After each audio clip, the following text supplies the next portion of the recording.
大家好，我是田园，今天给大家分享一个蒜蓉奶香小餐包的做法。首先我们准备240克的高筋面粉，先加入2克盐，再加入20克白糖，然后再加入3克酵母粉。接着我们用筷子先把它们充分搅拌均匀，搅匀后我们先打入1颗50克的鸡蛋，然后再少量多次的加入大约120克的牛奶，然后用筷子先把它们搅拌成这种面絮状，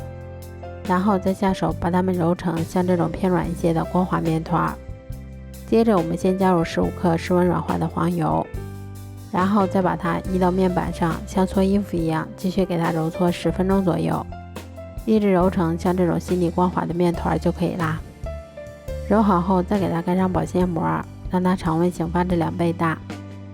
像这样体积明显变大，我们的面团就已经醒发好啦。醒好后我们先给它揉一揉，排出里面的空气，然后再用手先把它搓成长条，再用刀把它切成大小均匀的小剂子。我们取一个小剂子，先给它揉得细腻光滑一些，然后再用手把它轻轻的搓圆。都揉好后，把它们依次放到铺有固有纸的烤盘里面，然后再给它盖上保鲜膜，让它2次醒发30分钟左右。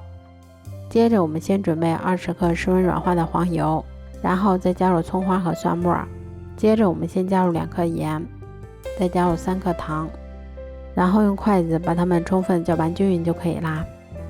生胚醒好后，我们在表面先刷上一层鸡蛋液，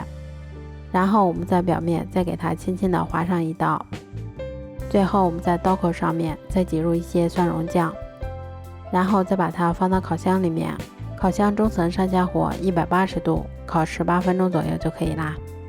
这样做出的蒜蓉奶香小餐包吃起来非常的松软香甜，咬上一口还有一股浓浓的蒜蓉和牛奶的香味儿。如果喜欢的话就试试吧，喜欢我的视频就关注我吧，谢谢您的支持啊。